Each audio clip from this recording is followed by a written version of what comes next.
السلام علیکم ورحمۃ اللہ وبرکاتہ۔ بسم اللہ الرحمن الرحیم والصلاة والسلام علی رسولہ الکریم وعلی آلہ وصحبہ اجمعین، اما بعد۔ خواتین و حضرات، پیمانہ زندگی کے ساتھ خلیق الرحمن آپ سے مخاطب ہے۔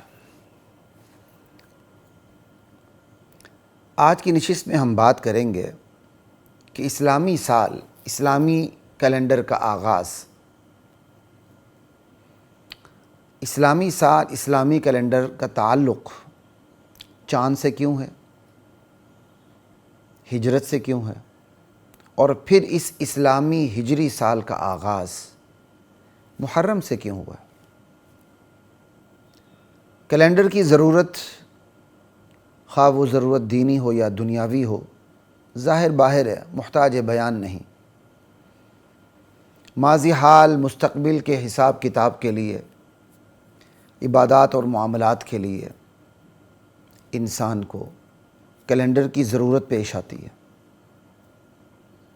بنی نوع انسان کی اسی ضرورت کے پیش نظر اللہ نے ازل سے ہی 12 قمری مہینے، جن کا تعلق چاند سے ہے، 12 قمری مہینے بنائے، جن میں 4 مہینوں کو زیادہ عظمت والا بنایا،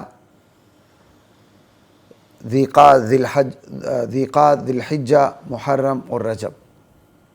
12 مہینوں کا سردار رمضان کو بنایا، دنوں کا سردار جمعہ کو بنایا۔ حرمت والے مہینوں پر مفصل گفتگو ہو چکی ہے۔ تمام آسمانی مذاہب نے، ادیان سماویہ نے اسی قمری نظام کی پیروی کی تھی، جس میں وہ سہولت ہے جو شمسی نظام میں نہیں۔ اس سہولت کی تفصیل کا موقع نہیں، سمجھانے کے لیے ایک ہی بات کافی سمجھتا ہوں، وہ یہ کہ پہاڑ کی چوٹی پہ بکری چرانے والا چرواہا بھی چاند کے ذریعے معلوم کر سکتا ہے کہ یہ مہینے کی ابتدا ہو رہی ہے، یا مہینہ اپنے وسط میں ہے، درمیان میں ہے، یا مہینہ اختتام کی طرف رواں دواں ہے۔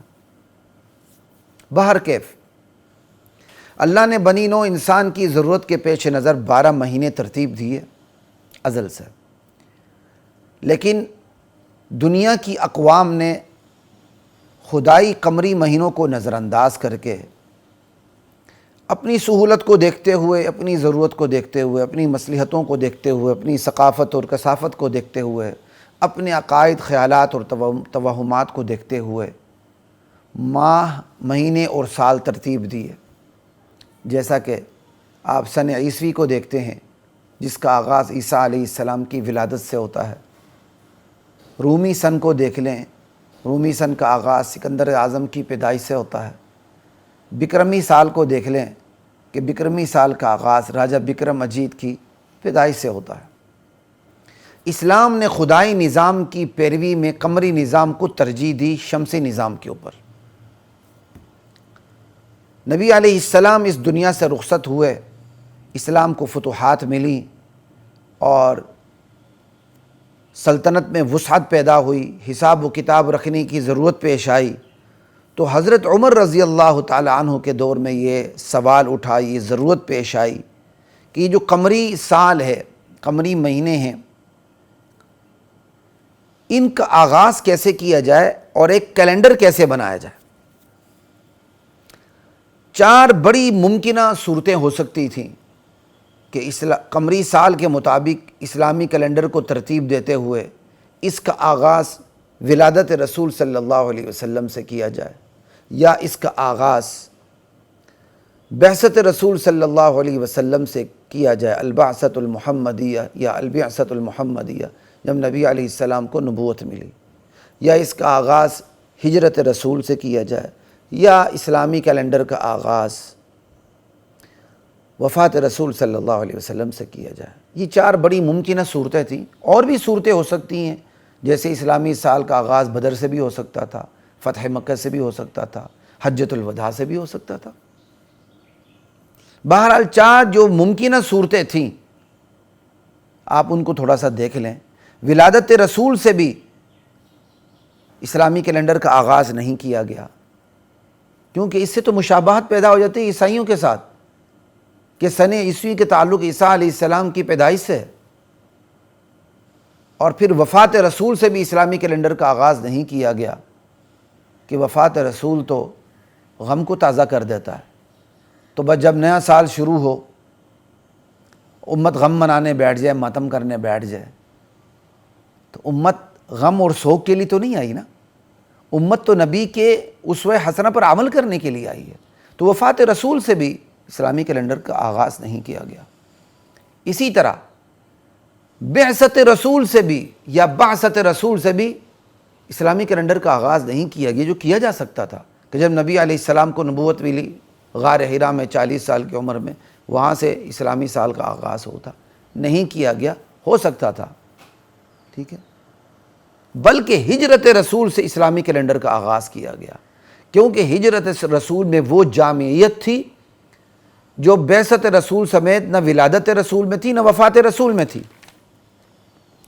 ہجرت کی جامعیت یہ ہے کہ ہجرت میں نبوت بھی ہے۔ ہجرت کس کی تھی؟ نبی علیہ السلام کی، اور نبی علیہ السلام کے حکم سے صحابہ کی۔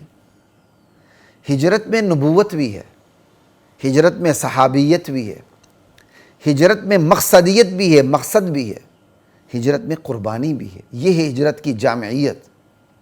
اس لیے ہجرت رسول صلی اللہ علیہ وسلم کو، ہجرت اہل اسلام کو اس قابل سمجھا گیا کہ اسلامی کیلنڈر کے آغاز ہجرت سے کیا جائے۔ ہجرت علامت ہے کائنات کی آخری صداقت لا الہ الا اللہ پر۔ ہجرت علامت ہے لا الہ الا اللہ کے لیے حتمی قربانی پر۔ ہجرت ایک حتمی قربانی تھی نا، جس سے حق و باطل کے درمیان حد فاصل قائم ہو گئی۔ ہجرت علامت ہے اس حقیقت پر کہ نبی صلی اللہ علیہ وسلم کو بشری تقاضوں کے ساتھ بشری سطح پر رکھ کر اصلاح امت کے لیے بھیجا گیا۔ لا الہ الا اللہ، جس قربانی کا تقاضا امت سے کیا گیا، وہ قربانی سب سے پہلے خود نبی سے دلوائی گئی، تاکہ نبی کی زندگی امت کے لیے نمونہ عمل بنے، اسوہ حسنہ بنے۔ نبی علیہ السلام کی زندگی کے دو پہلو ہیں۔ ایک آپ کی زندگی کا معجزاتی پہلو ہے، جو عملی پہلو نہیں ہے، معجزاتی پہلو ہے، جس سے یہ یقین پیدا ہو جائے کہ آپ یہ نبی ہیں۔ سفر معراج، اس کا تعلق نبی علیہ السلام کی عملی زندگی سے نہیں، معجزاتی زندگی سے۔ چونکہ عملی زندگی سے نہیں، لہٰذا سفر معراج جیسا ناممکن سفر پل بھر میں، لمحہ بھر میں آپ کو کروا دیا گیا، جبکہ سفر ہجرت کا تعلق نبی علیہ السلام کی عملی زندگی سے ہے۔ اس لیے سفر جو ہجرت ہے وہ بشری تقاضوں کے ساتھ بشری سطح پہ رکھ کے کروایا گیا، تاکہ نبی کی زندگی امت کے لیے اسوہ حسنہ بنے، نمونہ عمل بنے، اور امت کے دل میں یہ وسوسہ پیدا نہ ہو کہ نبی علیہ السلام نے تو ہجرت جو کی تھی وہ معجزاتی کی تھی، پل بھر میں مکے سے مدینے پہنچے تھے، مشقتیں تو ہم نے اٹھانی ہیں۔ انا للہ و انا الیہ راجعون۔ لا الہ الا اللہ۔ اسلامی کیلنڈر کا آغاز ہجرت سے، تاکہ زندگی کے ہر لمحے اور قلم کی ہر حرکت کے ساتھ ہجرت کی قربانی کا استحضار رہے، ہجرت کی قربانی یاد رہے، قربانی دینے والے نبی بھی یاد رہیں، قربانی دینے والے یار غار، یار مزار، ثانی اثنین، خلیفہ اول، مؤمن اول، خلیفہ بلا فصل ابو بکر صدیق رضی اللہ تعالی عنہ بھی یاد رہیں۔ ایک نبی امام الانبیاء، دوسرے امتی امام الاتقیاء، وسیجنبہ الاتقی الذی یؤتی مالہ یتزکی۔ ہجرت سے آغاز، قربانی یاد رہے، قربانی دینے والے نبی یاد رہیں، قربانی دینے والے ابو بکر یاد رہیں، قربانی دینے والے مہاجر یاد رہیں، قربانی دینے والے انصار یاد رہیں، قربانی کا مقصد بھی یاد رہے۔ اسی وجہ سے اسلامی کیلنڈر کا آغاز ہجرت سے کیا گیا، وہ ہجرت جس کے بارے میں اللہ کے نبی کا فرمان ہے، لا ہجرت بعد الفتح۔ یہ مکے سے مدینہ ہجرت ایسی ہجرت ہے کہ قیامت تک ایسی ہجرت کبھی بھی برپا نہیں ہو سکتی۔ لا الہ الا اللہ۔ تو ہجرت رسول، یہ سال ہجری، سن ہجری، ہجرت اور سن ہجری، یہ نہ صرف اسلام کی عظمت کی علامت ہے بلکہ اسلام کے اولین علم بردار صحابہ کی عظمت کی بھی علامت ہے۔ اسلامی کیلنڈر کا آغاز ہجرت سے اور ہجری سال کا آغاز محرم الحرام سے، نہ رمضان سے جو کہ 12 مہینوں کا سردار ہے، نہ رجب سے جو کہ عظمت والا مہینہ ہے، نہ ربیع الاول سے جو ولادت رسول کا مہینہ بھی ہے، وفات رسول کا مہینہ بھی ہے۔ اور تعجب ہوگا آپ کو کہ نبی علیہ السلام کی ہجرت بھی ربیع الاول کے آغاز میں ہوئی ہے، اس کے باوجود ہجری سال کا آغاز ربیع الاول سے نہیں کیا گیا، محرم سے کیا گیا، 2 مہینے پہلے۔ ہونا تو یہی چاہیے تھا کہ اسلامی سال کا آغاز ہجرت سے ہوا ہے تو ہجری سال کا آغاز یعنی پہلا مہینہ محرم کی بجائے ربیع الاول کو قرار دیا جاتا، لیکن ایسا نہیں ہوا۔ کیوں؟ اس کے پیچھے کیا لاجک ہے، کیا حکمت ہے؟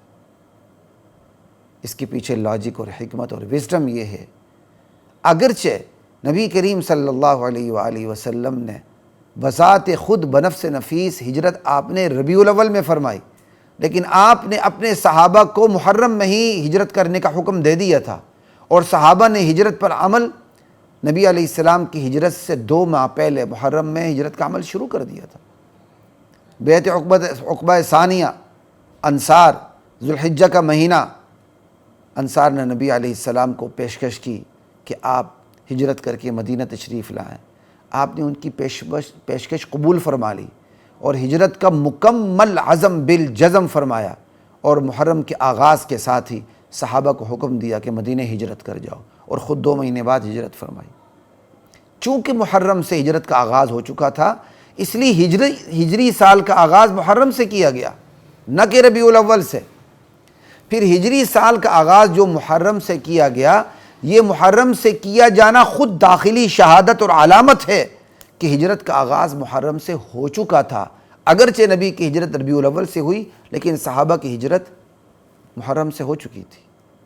تو ہجرت سے مراد مطلق ہجرت ہے، چاہے وہ نبی کی ہجرت ہو، چاہے صحابہ کی ہجرت ہو۔ اور اگر آپ یہ کہیں جی ہجرت سے مراد تو ہجرت نبوی ہے، تو کوئی فرق نہیں پڑتا۔ ہجرت سے مراد ہجرت نبوی ہو، پھر بھی ہجرت صحابہ کی نفی نہیں ہو سکتی۔ جو ہجرت حقیقت میں غالب تھی، نبی کی ہجرت امتی کی ہجرت پر غالب ہوتی ہے مرتبے کے لحاظ سے، ہر لحاظ سے، تو جو ہجرت حقیقت میں غالب تھی، لفظوں میں بھی اس کو غالب رکھا گیا، الہجرت النبویہ۔ اگر ہجرت سے مراد ہجرت نبویہ ہو، اگر ہجرت سے مراد ہجرت مطلقہ ہو جس میں نبی بھی ہوں، صحابہ بھی ہوں، تو پھر تو کوئی اشکال ہی نہیں ہے۔ اگر ہجرت سے مراد ہجرت نبویہ اور الف لام عہد خارجی کا لے لیں اگر الہجرت پر، اور ہجرت نبویہ مراد ہو، ہجرت محمدیہ مراد ہو، تو پھر بھی کوئی فرق نہیں پڑتا کہ جو ہجرت حقیقت میں مرتبے میں غالب تھی اسے لکھتے وقت لفظوں میں بھی غالب رکھا گیا، لیکن صحابہ کی ہجرت کی نفی نہیں کی گئی۔ اور نفی نہ کرنے کی دلیل یہ ہے کہ ہجری سال کا آغاز ربیع الاول سے نہیں ہوا جو کہ حضور کی ہجرت کا مہینہ ہے، بلکہ محرم سے ہوا ہے جو صحابہ کی ہجرت کا مہینہ ہے۔ لا الہ الا اللہ۔ یہ بالکل ایسا ہی ہے جیسے قرآن کریم میں آپ دیکھتے ہیں جب مرد و زن کے احکام آتے ہیں تو مذکر کے صیغے بولے جاتے ہیں، مردانہ الفاظ استعمال کیے جاتے ہیں، لیکن عورت بھی عمومی طور پر ان احکام میں شامل ہوتی ہے، عورت کی نفی نہیں ہوتی، کیونکہ جو چیز حقیقت میں غلبہ رکھتی ہے، مرد عورت پہ غلبہ رکھتا ہے، اس کو لفظوں میں بھی غلبے میں رکھا گیا۔ لا الہ الا اللہ۔ تو خواتین و حضرات، آج کی اس نشست کا نچوڑ اور خلاصہ یہ ہے کہ کیلنڈر یہ ایک ضرورت ہے، دینی ہو یا دنیاوی ہو۔ بنی نوع انسان کی ضرورت کے پیش نظر اللہ تعالیٰ نے 12 قمری مہینے بنائے، 4 عزت و احترام والے بنائے، رمضان کو اس کا سردار بنایا، جمعہ کو دنوں کا سردار بنایا، اور تمام آسمانی مذاہب نے اس کی پیروی کی، اور خود اسلام نے بھی اسی قمری نظام کی پیروی کی، جبکہ دیگر اقوام و ملل نے اور پھر آسمانی مذاہب نے بھی قمری نظام کو چھوڑ کے دیگر نظام کو اپنا لیا، لیکن اسلام نے قمری نظام کو اپنایا۔ قمری نظام کو اپناتے ہوئے اسلامی کیلنڈر کا آغاز ولادت رسول سے نہ کیا کہ عیسائیوں کے ساتھ مشابہت نہ ہو جائے، کیونکہ عیسائی سال کا آغاز عیسیٰ علیہ السلام کی پیدائش سے ہے۔ وفات رسول سے بھی نہیں کیا کہ امت سال کے شروع ہوتے ہی سوگ منانے لگ جائے اور ماتم کرنے لگ جائے، اسلام سوگ اور ماتم کا دین نہیں ہے۔ اور نبوت سے بھی نہیں کیا جب آپ کو نبوت ملی، کیونکہ اس میں اتنی جامعیت نہیں تھی، بلکہ ہجرت رسول سے کیا کہ ہجرت رسول میں اتنی جامعیت ہے کہ اس میں نبوت بھی ہے، اس میں صحابیت بھی ہے، اس میں مقصدیت بھی ہے، اور اس میں قربانی بھی ہے۔ اور ساتھ ساتھ ہجرت کے ذریعے، ہجرت کے ساتھ نصرت ہوئی نا انصار کی، تو یہ اعلان بھی ہے کہ کل بھی دین کو غلبہ ملا تھا ہجرت اور نصرت سے، آج بھی دین کو غلبہ ملے گا ہجرت اور نصرت سے۔ السلام علیکم ورحمۃ اللہ وبرکاتہ۔ وَلَقَدْ أَنزَلْنَا